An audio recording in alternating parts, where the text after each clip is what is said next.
दोस्तों नमस्कार, स्वागत है आपका परीक्षा खबरी में। 9 मई 2021 की महत्वपूर्ण खबरों को देखेंगे।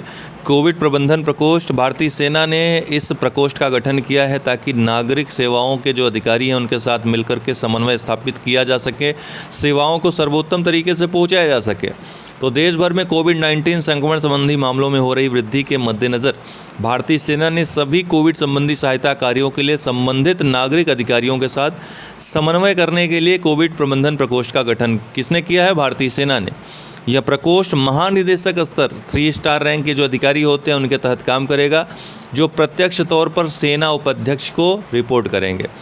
ज्ञात हो कि महामारी की दूसरी लहर के दौरान सशस्त्र बल राहत प्रयासों में महत्वपूर्ण भूमिका निभा रहे हैं। ऐसे में सेना के अधिकारियों और नागरिक प्राधिकरण के बीच उचित समन्वय स्थापित करने के लिए एक तंत्र का गठित किया जाना आवश्यक था। इसीलिए कोविड प्रबंधन प्रकोष्ठ की स्थापना की गई है। देश भर में रक्षा मंत्रालय द्वारा संचालित विभिन्न कोविड सुविधाओं पर डॉक्टरों, नर्सिंग स्टाफ और पैरामेडिकल सहित सशस्त्र बलों के 500 से अधिक चिकित्सा कर्मियों को तैनात किया गया है। दहला डैम, ये काफ़ी अभी हाल ही में चर्चा में रहा। आप फिगर में देख भी सकते हैं।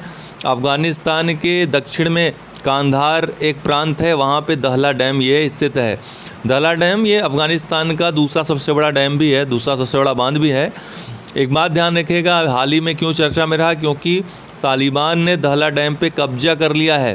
तालिबान ने, यह अफ़गानिस्तान का दूसरा सबसे बड़ा बांध है। महीनों तक चली भीषण लड़ाई के बाद तालिबान ने इस पर कब्जा कर लिया है।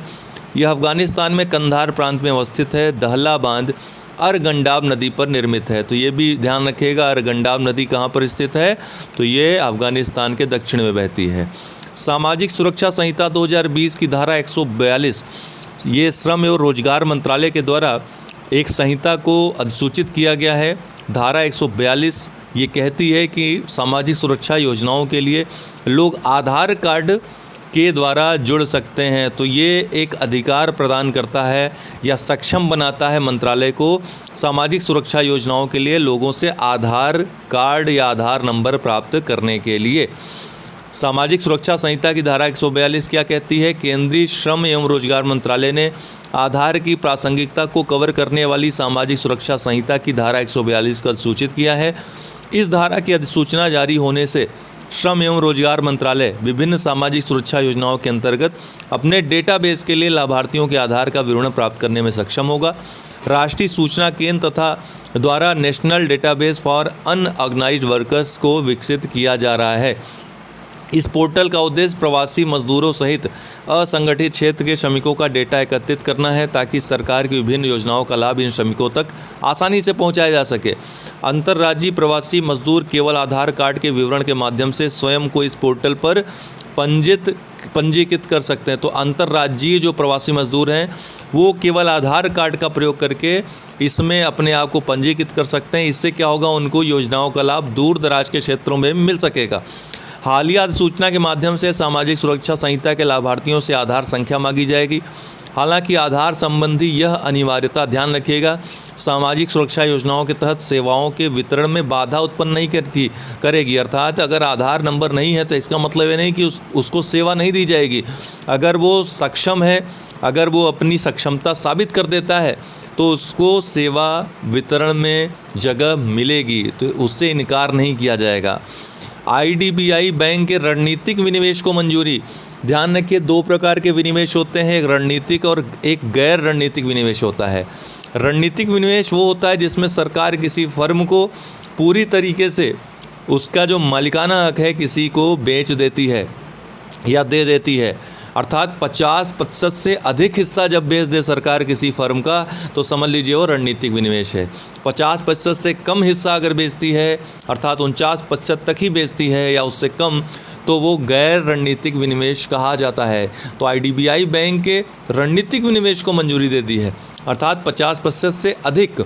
आर्थिक मामलों की मंत्रिमंडलीय समिति ने हाल ही में IDBI बैंक लिमिटेड में प्रबंधन नियंत्रण के हस्तांतरण के साथ रणनीतिक विनिवेश के लिए सैद्धांतिक मंजूरी दे दी है। IDBI बैंक में केंद्र सरकार और भारतीय जीवन बीमा निगम की कुल हिस्सेदारी अभी 94% से ज़्यादा है। वित्त मंत्री निर्मला सीतारमण ने 2021-22 का बजट पेश करते समय घोषणा की थी कि चालू वित्त वर्ष में अर्थात 2021-22 में विनिवेश कार्यक्रम में सार्वजनिक क्षेत्र के कुछ बैंकों का निजीकरण भी किया जाएगा। बजट में विनिवेश से 1.75 लाख करोड़ रुपए जुटाने का लक्ष्य है। ध्यान रखिएगा, ये लक्ष्य है इतना। स्टारशिप SN15 अभी सफलतापूर्वक लैंडिंग हुई इसकी, इसलिए चर्चा में रहा। एलोन मस्क ने एक कमाल कर दिखाया है। स्पेस एक्स जो कि एलोन मस्क की कंपनी है ने 5 मई 2021 को अपने लॉन्च कार्यक्रम में पहली बार सफलतापूर्वक और बिना किसी विस्फोट के पहली बार, ध्यान रखिएगा, अपने स्टारशिप SN15 की लैंडिंग की है। स्टारशिप SN15 स्पेस एक्स का पहला ऐसा स्टारशिप प्रोटोटाइप बन गया है जो अपनी परीक्षण उड़ान के दौरान नष्ट नहीं हुआ है। SN15 की सफल लैंडिंग एलोन मस्क को अपने उस उद्देश्य के करीब लाती है जिसके तहत माल के परिवहन के साथ साथ चंद्रमा और मंगल पर मानव युक्त अंतरिक्ष मिशन लॉन्च किए जाएंगे। अमेरिकी अंतरिक्ष एजेंसी नासा ने आर्टेमिस कार्यक्रम के लिए पहला वाणिज्यिक चंद्रमा लैंडर सिस्टम विकसित करने के लिए स्पेस एक्स और 2 अन्य कंपनियों का चयन किया है। स्पेस एक्स ने एक स्टारशिप विकसित आर्टेमिस कार्यक्रम कई बार आपको बता चुके हैं कि नासा का अंतरिक्ष कार्यक्रम है, एक बड़ा जो है उसका महत्वाकांक्षी कार्यक्रम है चंद्रमा के लिए जो विकसित किया उसने। स्पेस एक्स ने एक स्टारशिप विकसित करने के लिए $3 बिलियन अमेरिकी डॉलर का अनुबंध हासिल किया है जो चंद्रमा पर पहली अश्वेत महिला और पुरुष को उतारेगा।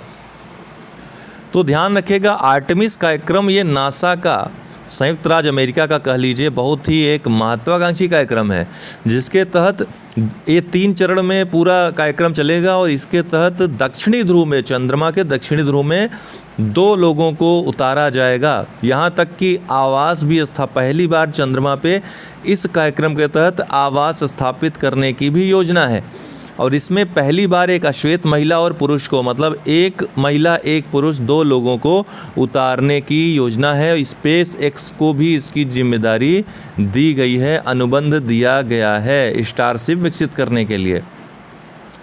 कोविड-19 टीकों के लिए बौद्धिक संपदा संरक्षण में छूट किस संस्था संबंधित है? तो कोविड-19 टीका के लिए बौद्धिक संपदा संरक्षण में छूट ये विश्व व्यापार संगठन से संबंधित है। आपको पता है कि ये विश्व बौद्धिक संपदा संरक्षण अधिकारियों को जो देखा जाता है, जो इसका नियंत्रण निर्देशन होता है वो ट्रिप्स समझौते के तहत किया जाता है जो कि विश्व व्यापार संगठन से संबंधित है। कई देशों ने कोविड-19 टीकों के लिए बौद्धिक संपदा संरक्षण की छूट के बारे में विश्व व्यापार संगठन से संपर्क किया है। हाल ही में अमेरिका ने कोविड-19 टीकों के लिए बौद्धिक संपदा संरक्षण में छूट को समर्थन देने की घोषणा की। अमेरिका WTO में छूट पर वार्ता को आगे बढ़ाएगा। सभी 164 WTO सदस्यों को मसौदे पर सहमत होना चाहिए और कोई भी एक सदस्य इसे वीटो कर सकता है। ध्यान रखिएगा, कोई भी एक सदस्य इसको वीटो भी कर सकता है। निम्न में से किस देश ने कोरोना की सिंगल डोज वैक्सीन बनाने में कामयाबी हासिल कर ली है? तो रसिया ने कोरोना की सिंगल डोज वैक्सीन, रूस ने कोरोना की सिंगल डोज वैक्सीन बनाने में कामयाबी हासिल कर ली है। इस वैक्सीन का नाम स्पुतनिक लाइट और यह 79.4% असरदार है। यह उसी स्पुतनिक फैमिली की नई वैक्सीन है जिसका अभी यूरोप और अमेरिका को छोड़कर दुनिया के 60 देशों में इस्तेमाल हो रहा है। भारत भी स्पुतनिक 5 को मंजूरी दे चुका है और मंगवा 84 करोड़ डोजेस का उसने डिमांड किया था रसिया से, जो स्वीकृत भी है। निम्न में से किस देश ने 12 से 15 वर्ष तक के बच्चों के लिए फाइजर की वैक्सीन को मंजूरी दे दी है? तो कनाडा ने 12 से 15 साल तक के बच्चों के लिए फाइजर की वैक्सीन को मंजूरी दे दी है। बच्चों के लिए मंजूरी पाने वाली यह दुनिया की पहली कोरोना वैक्सीन है। क्या नाम है? फाइजर। इससे पहले यह वैक्सीन 16 से ज़्यादा उम्र वालों को लगाई जा रही थी। कनाडा में यह वैक्सीन 12 से 15 वर्ष तक के बच्चों को लगाई जाएगी।